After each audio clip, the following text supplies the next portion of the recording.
Ayun, good day mga boss, another day, another installation. So meron tayo ditong Toyota Rush na nagpakabit ng ating Android unit with 360 cameras. Bale, ito yung Android unit natin mga boss, top of the line. Ito yung bago na Android unit natin, Android 14 na siya mga boss with voice command. Then with wireless CarPlay and wireless Android Auto ito mga boss. Then no cutting wires tayo dito mga boss for safety sa mga warranties natin. Then ito yung box ng ating 360 cameras mga boss. 4 cameras nagre-record sabay-sabay. Yan. Then nag-add si na boss ng subwoofer, Bass Pro SL2, Harman mga boss, JBL Harman. Yan. Then ito yung front camera natin mga boss, sa 360 camera natin. Front. Then ito yung isa rear side mirror, right side mirror mga boss. Yan. As you can see, fit na fit. May ginagamit tayo dito ng specific tools pang butas. So yung fit na fit talaga siya mga boss.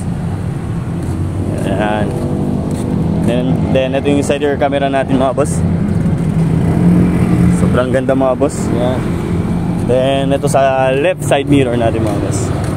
Same lang sa right side mirror mga boss, may specific tools na ginagamit pang butas dito. So pasok tayo sa loob mga boss. Then ito yung Android unit natin mga boss. Ito yung pinaka top latest sa market, top of the line. So Android 14 na ito mga boss with voice command na rin. Yan. Then ito yung mga apps niya mga boss.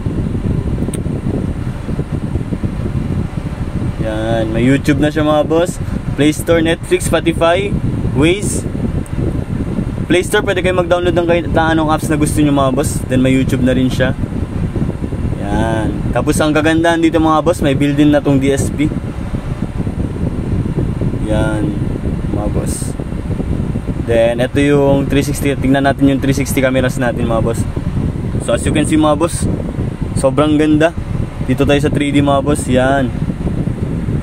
Sobrang ganda mga boss. Kitang kita, parang may drone lang kayo sa inyong sasakyan. Then ito yung front camera natin mga boss. Yan. Tapos ito yung rear. Ito yung sa left side mirror. Then sa right. Then ito mga boss, dalawang side mirror mga boss. Then ito yung front. Bale, tatlong cameras pinagsasabay. Front and dalawang sa side mirror. Then same rin sa back and dalawang side mirror. Yun mga boss. Then subukan natin mga boss yung tunog ng ating Bass Pro Harman. Bale, dito natin siya inilagay mga boss. Yun, as you can see mga boss. Ayan. Subukan natin mga boss. Tingnan natin yung tunog. Steering wheel pala mga boss, all working.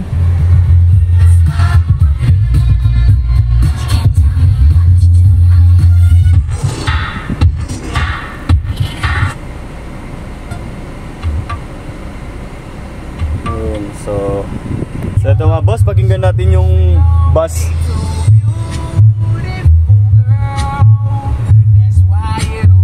Yan, sobrang ganda ng bass ng ating subwoofer mga boss. Na-enhance yung mga speaker nito boss dahil sa ating head unit rin. Mas lumalakas yung mga speakers natin. Yan.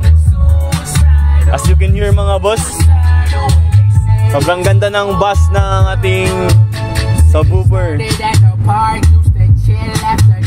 So yun lang muna mga boss. Then ito pala yung mga list offered natin dito sa ating shop. Hindi lang ito mga boss yung kinakabit natin dito as of now. Then ito yung mga list offered natin dito sa ating shop. Yan. Post play na lang kayo mga boss. Yan. Then contact number natin, business hours Mondays to Sundays 9 AM to 5 PM tayo. Free check up and estimate tayo dito mga boss. Then yung shop location natin dito lang sa Purok, Bahatadao, Pagadian City. Along the highway lang yung shop natin mga boss, papuntang Zamboanga. Then landmark natin sa Michelle. Then ito yung shop natin mga boss, Andres Auto Accessories, powered by Kion Sonda. Kung gusto nyo magpa-install mga boss, visit lang sa ating shop. Peace!